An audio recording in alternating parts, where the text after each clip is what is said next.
Morning, Dave. Morning, Dave. How are you today? Doing amazing. That's Trying to settle good. back into the weather. I was hoping he was going to show your picture from Disneyland when you were going down Splash Mountain.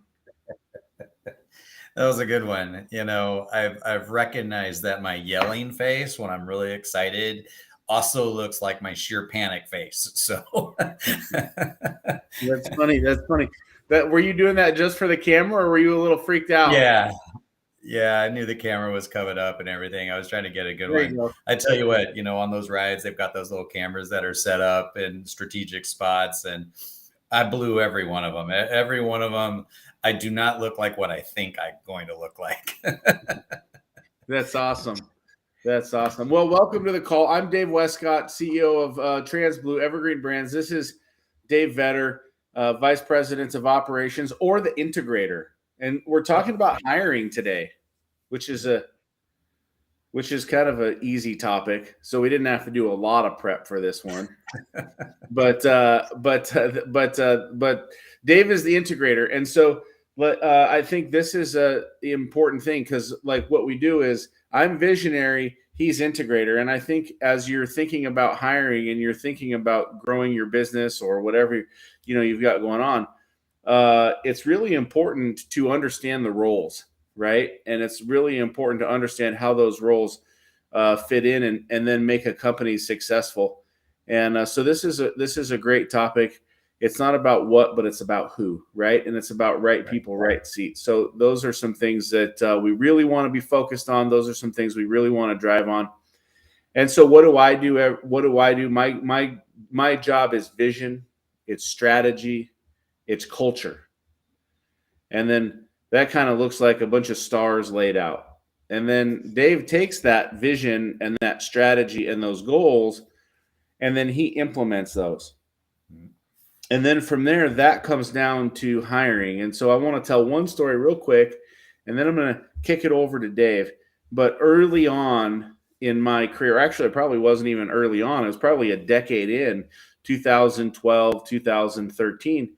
I'd bring on these big contracts, and anywhere from $1 million to $10 million, and I'd get halfway through them, and I'd have problems operating them. True story. I'd struggle operating them. And what I learned was that I would bring on a contract and say for a couple hundred sites, and then I would say, okay, now we need a team to manage it, and I would look at our team, and I would talk to our leadership, and we would say, okay, we need 20 people for this contract. Okay. And we would work to find the 20 cheapest people to manage the contract, whether they were $13 an hour, probably back then, $15 an hour, $20 an hour is like, whoa,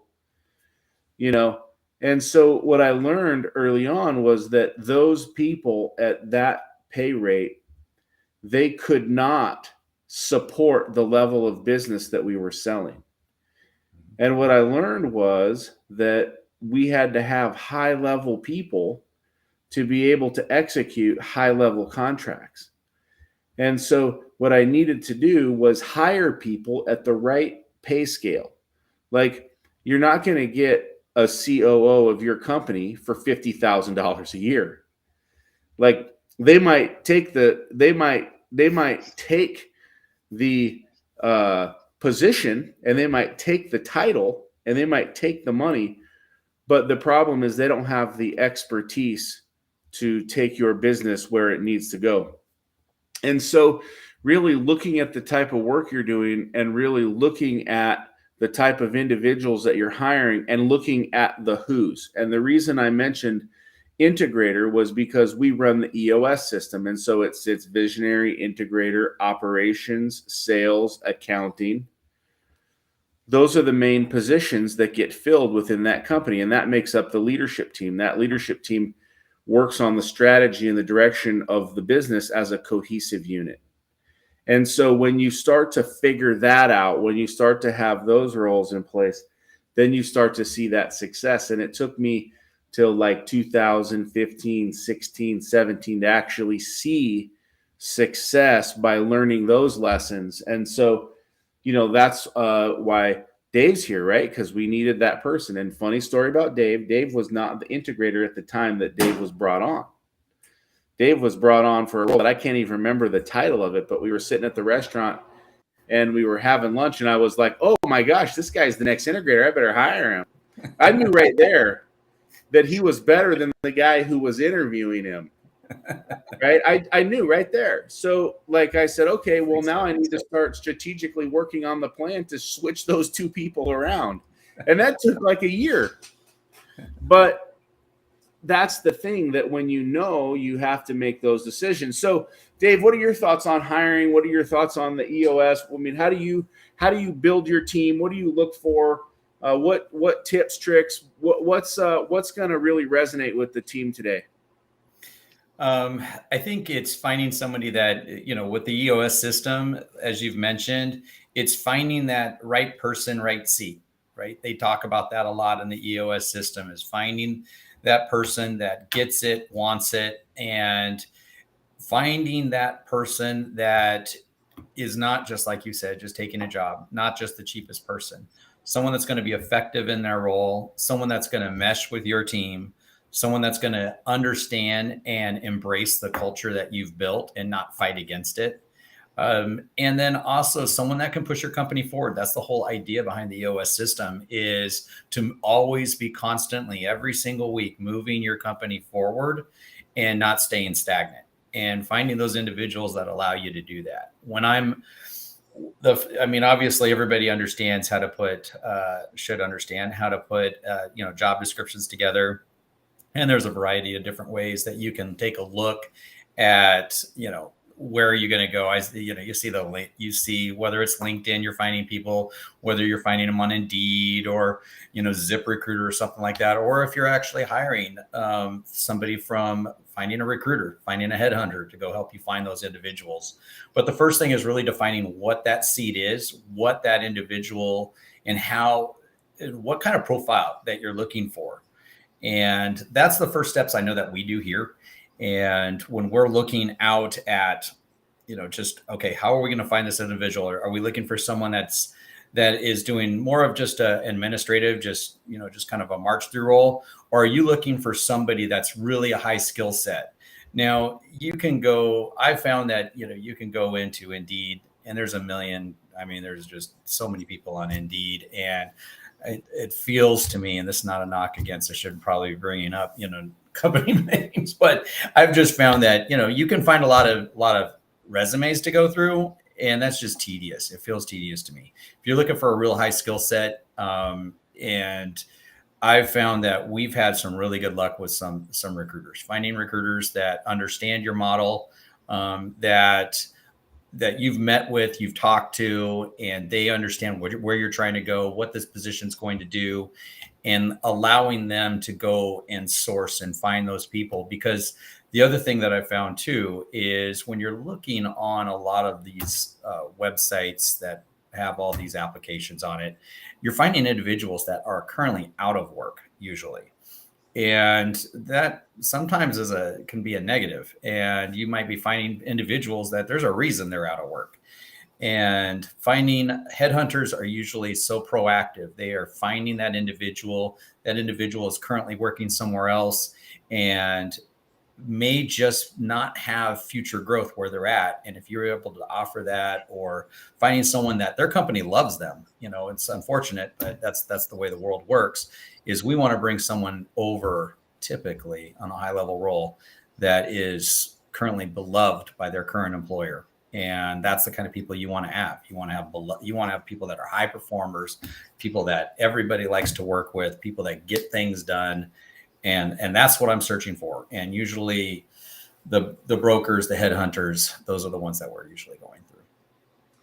Yeah, that's awesome. I think a couple of things I want to touch on as we kind of go is, setting goals, right? And then culture. So just kind of a couple of thoughts to work off of. But, one of the things that I like is, once you bring someone on board, once they're a part of the team, and you've hired them and they've got those attributes that you're looking at. I like the recruiting and the headhunting as well. because if you think about your time, like how much is your time worth? Well, if you're managing a portfolio of $10 million, then your time is worth $5,000 an hour. So is it worth it for you to sit there and, go through resumes on Indeed? No, that's not worth it. So you want that caviar brought right to the table, right? You want the best of the best, right? We don't want the Taco Bell. We want the caviar. And so, that's what we're looking for. So, once you get that person in place, though, I think it's about setting goals, because I think one of the things that happens is a company brings on amazing talent. And then when they bring that amazing talent on and they pay for that amazing talent, they don't keep the talent.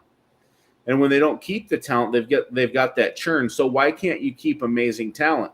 And so one of the things that I found, and feel free to jump in or share whatever, but is that we set the goals. And so, like, for example, if I've got a sales guy and we're talking about the sales goals, and I say, hey, your sales quota for the year is 10 million in revenue. And now this is your base salary. And then this is your bonus structure, right? And so this is your bonus structure. And then part of that is really diving into who they are. Well, what are your personal goals? What do you want to accomplish in life, right? Do you want a house by the beach? You want a couple of horses in the pasture? You want, kids' college education? You want to sail around the world? You want to, live in an RV and play every poker tournament in the world? I mean, whatever it is, like these are goals, right? These are your goals. So really what's important is you ask that person, where do your goals sit right now? What do you want to accomplish? Let's write those out. And then let's tie the company goals back to that. Because if you hit your sales number, then you're 10% of your way to your goal. So if you hit your sales number for 10 years in a row, holy smokes, you just watched your entire personal goals develop and happen over that period of time. So that creates buy-in, that creates longevity within the employee so that they're going to stay for a longer period of time, right? Yep. They're going to say, hey, listen, I'm hitting my goals personally. My life is changing personally. I'm hitting what I want to hit. And then because they're focused on their personal growth, the business is picking up the effect of that. And the business is actually able to grow and take off because now that person's not just working for a business, they're working for themselves and what they're getting out of it. And so that's one of the things that I love about goals and about setting goals. And that's, we can go a million ways down that. But when you find that right person, what's your strategy? What's worked for you in your executive career?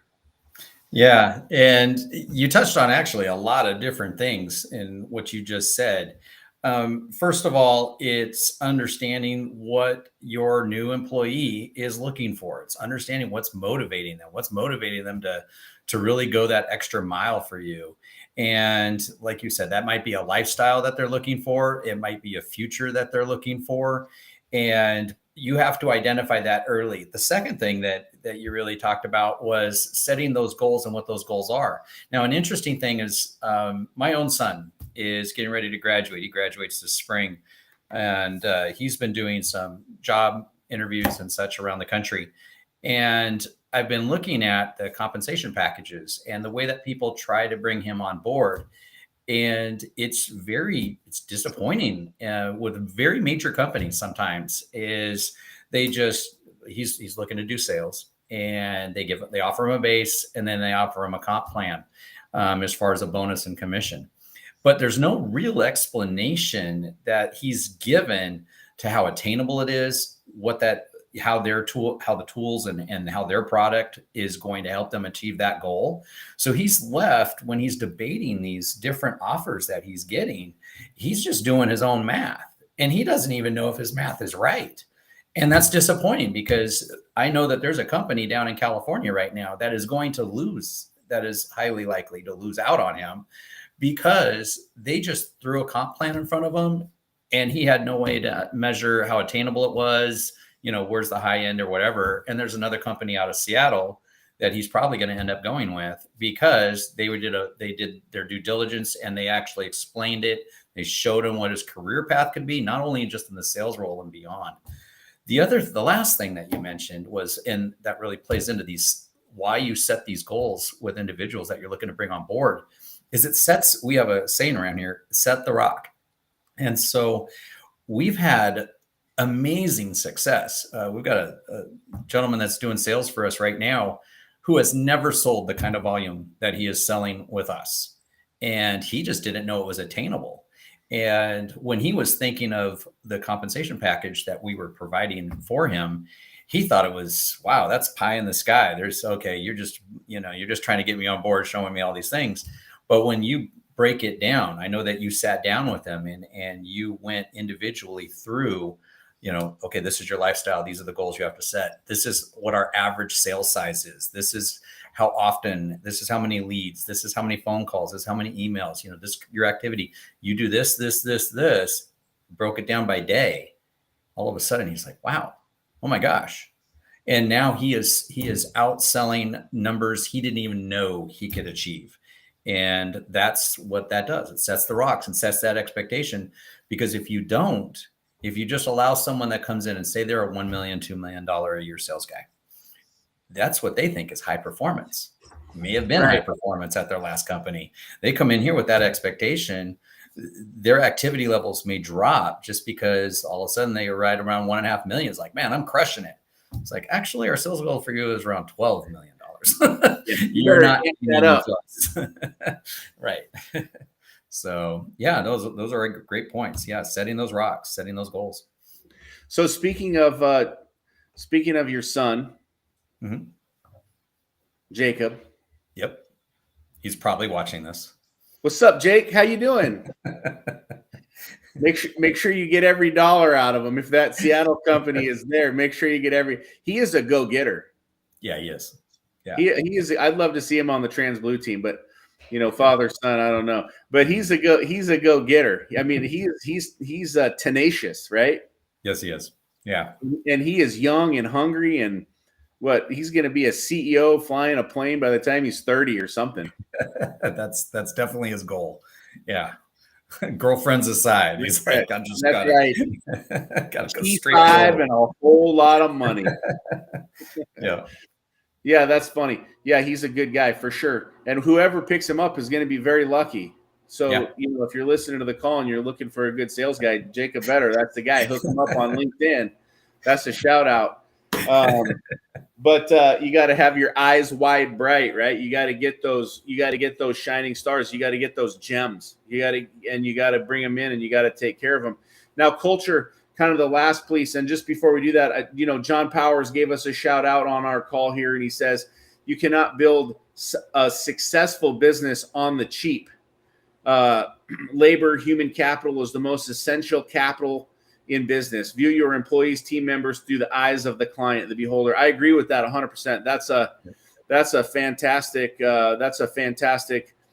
share, and it's so true, right? And I like to even take it one step further and think of your employees as volunteers.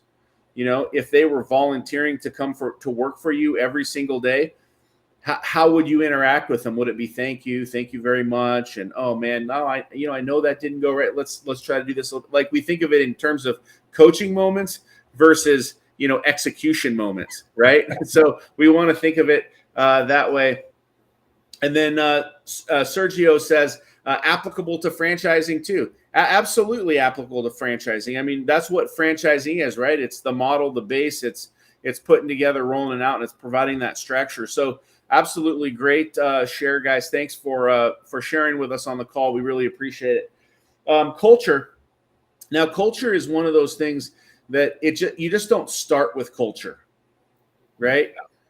And I've worked at some places that had bad culture, right? And I can tell one of my first jobs had bad culture. I would leave every day at 6:00 in the morning, and I wouldn't get paid for any drive time. I didn't even know any better, and I wouldn't get paid until I got to the job at 9:00. And if that guy wanted to, screw around till 9:30 or 10:00, and that was, let's get breakfast and let's stop at the Home Depot and let's do this, and then on the drive home, I don't pay you for any drive home time home, but it's 4:00 We don't get home till 8 because we're stopping by his mom's house and we're stopping over here and we're running a couple errands. I'm not getting paid. Horrible culture. Do you think I wanted to stick around there? Do you think I wanted to keep working there? Do you think I wanted to continue getting taken advantage of? And No. so, that's how we look at it. And that culture starts on day one. And I think part of culture is really, and I'm gonna mix these two things, but I'm gonna say for me, and this is the way that I go about it, is that culture is also where you give. And you see a lot of companies really invested in places like the Boys and Girls Club, right? And we'll just use the Boys and Girls Club as an analogy for this call. But why do they do that? Why would you sponsor a little league team? Or why would you sponsor the Boys and Girls Club? One, it's good to give back to the community. It's good to make the community a great place. If you know me, if you listen to anything we do, I'm all about philanthropy. I'm all about giving back. That's my why. But this call's not about that. This call's about hiring. So we're going to talk about the importance of hiring. Now, if I give to the Boys and Girls Club, then my name goes on the back of that t-shirt. And maybe my name goes on the banner on top of the Boys and Girls Club or whatever it might be. And so now all of the people whose kids come and play that baseball game or that soccer game or go there after school programs, whatever, they see that name Trans Blue. And they think, what is Trans Blue? And they probably dismiss it. But they see it over and over and over. And then you're in a local community, and let's just, say that is like a suburb of Seattle, which is Everett. Let's just say that you're in Everett. That's not a huge community. And so now you're out on Indeed, and now you're out on, these other places that you've got your job, and it says Trans Blue is hiring a sales executive, or Trans Blue is hiring a marketing member, or Trans Blue is hiring an operations manager. And those people are looking and they say, oh, wait, what? That was those guys sponsor the baseball team, right? Oh yeah. Oh, my kid plays on that baseball team. Or wow, look. And what happens is that actually becomes a part of your HR strategy, right?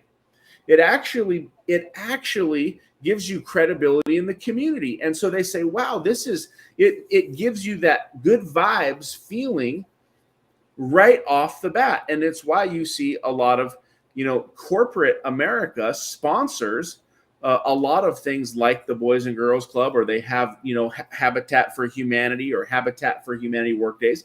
It's because they're attracting people who have the same values, the same, kids in the same sports, or they care about that local community. And so really building that culture, one, you got to believe in it, right? It's got to be authentic. Like one of the things that I don't believe is you just can't put the name on the back of the jersey and say, hey, we believe in giving back to the community, and then go hammer the community. Like it's got to be who you are. It's got to be, it's got to have authenticity to it. So I think that's really, really a key.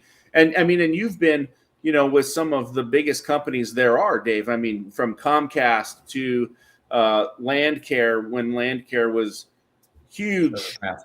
Service Master. That's right. It was slipping my name, but he knew what I was thinking before I was thinking it, because he's the integrator. Warehouser, Service Master. Right. You got it. Yeah. Some of the biggest companies in the world, right? And so, what's your take on how does culture play in on your perspective? What do you see in culture? What do you like about culture? Take us down that road.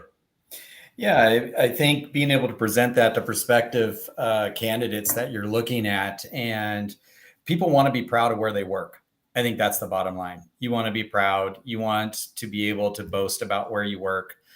You want to feel good that you're making the world a better place, I guess is the best way. Most people are looking for something like that.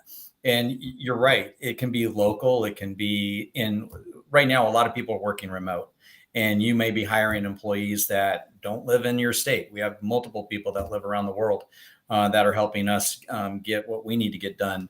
And it's important to be involved in their own community because it's something that makes them proud.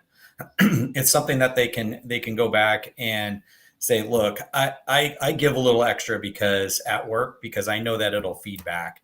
And you can see the challenges that companies that have a give back problem or an image issue, you hear about them in the news all the time. There's one very famous billionaire right now that is having all kinds of staff drops because of the culture and the way that how he's giving back or how he's not giving back expectations.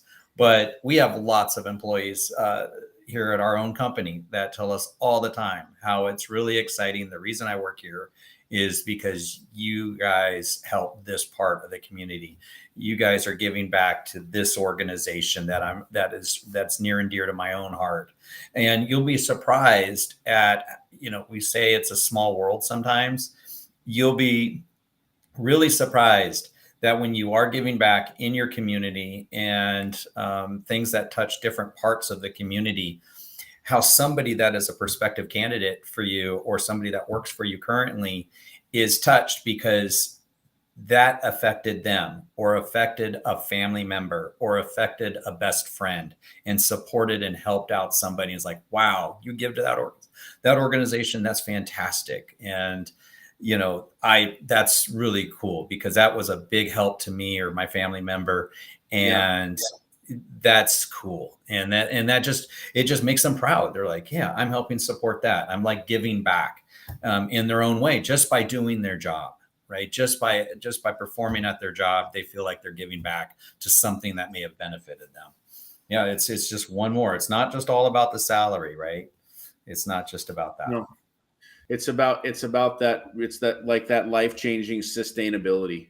I loved what you said. Proud of where I work, proud of what we're doing, proud that we're, changing the world, whatever it is, whatever the mission, whatever the goal is, just being proud of it. And in fact, I was actually, I love that. I love the Shark Tank. I'm just going to be honest. Like I can watch the Shark Tank for hours. I don't even know why. Maybe it's the serial entrepreneur in me. But, it's like you get those guys like Mark Cuban, Mr. Wonderful, Lori, like, they love those businesses that have a humanitarian element. Hey, we're going to sell these shoes and $1 goes back to build wells in Africa. Hey, we're going to, and they're like all in, right? Like if you watch Shark Tank, oh man, we want to be a part of that one. Like they jump on those ones. They fight over those ones. Those are the ones that are like, if Cuban's in this one, I'm out.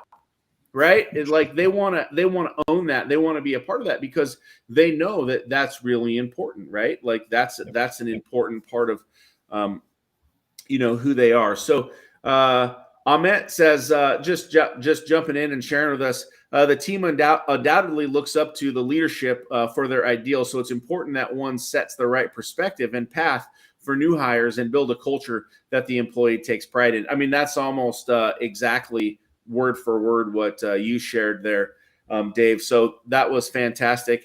Any final thoughts as we bring this thing in for a landing? The one thing is, when it comes to people's resumes and everything, and you're looking and you're evaluating talent, you hear people talk, especially in certain roles. Salespeople are salespeople and they will sell themselves. And same with other positions too. So just one last little thing. Think about doing some sort of personality test. There's lots of them out there. We use Culture Index here at our house, and it's a really great way to just a little validation, just kind of peeking behind the wall and seeing what they're really like or what they're most likely really like, and making sure that also is something that you're looking for, because the type of person I want doing accounting is 100% different than the type of person that I want doing sales, and is 100% different than the person that I want doing operations. So just making sure that their personalities along with their culture match. That's so important as we bring this thing in. That's a great tip. Whether you use DISC or Myers-Briggs or Culture Index, have a personality assessment tool that you can utilize, because you might have a great operator who their ideal position is to lock themselves in a closet and do nothing but pound away on the computer for 8 hours a day, and they don't want to talk to a single person. And then you've got an extrovert who needs to talk to every single person in the office, and they can't get their job done because they spend 4 hours a day talking. So like those two types of personalities have to be managed and put into the right roles for ultimate success. So as we bring this thing in for a landing, I just want to give a shout out and say thanks to John, Amit, and Sergio for participating in our call this morning. Thank you guys. If you liked this, give it a share. If you liked it, give it a like. Give us a plug on LinkedIn. Follow me, Dave Wescott, on LinkedIn. Follow me on Facebook. Follow Dave Vetter and follow Jacob Vetter, right? Because he's up and coming crusher, right? He's going to be in a plane, and his dad's going to be in a boat. So that's going to be kind of cool. Jacob by air, Dave by sea. They're going to conquer it all, and so we're going to have a good time with all that. So anyways, and then just to recap the call. So really, focus on your who, right people, right seats, right? Make sure. Pay a fair wage, right? Don't just look for the cheapest that you can find. Pay a wage that's going to get the job done. Set the goals. Make sure you have goals in place and understand their why when they're a part of your business, and make sure that those values align. And then build an incredible culture that gives your team and your people a sense of, wow, I work for this awesome company. Not, oh my God, I got to go there again. Can't wait to find something else, right? You want to have that amazing culture. So anyways, thanks for joining. We'll be back next week. It was a pleasure to hang out, and y'all have a wonderful afternoon. Thanks, Dave. Thank you.